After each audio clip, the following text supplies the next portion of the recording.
सुनो नाराज मत होना, कभी नाराज मत होना। गिले चाहे बहुत करना, रुलाना और बहुत लड़ना। सुनो नाराज मत होना, प्लीज़ नाराज मत होना। कभी ऐसा जो हो जाए कि तेरी याद से गाफिल किसी लम्हे जो हो जाऊं, बिना देखे तेरी सूरत किसी शब में जो सो जाऊं, तो सपनों में चले आना, मुझे एहसास दिला जाना। सुनो नाराज मत होना, प्लीज़ नाराज मत होना।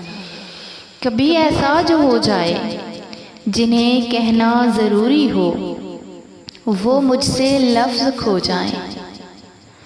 अना को बीच मत लाना, मेरी आवाज़ बन जाना।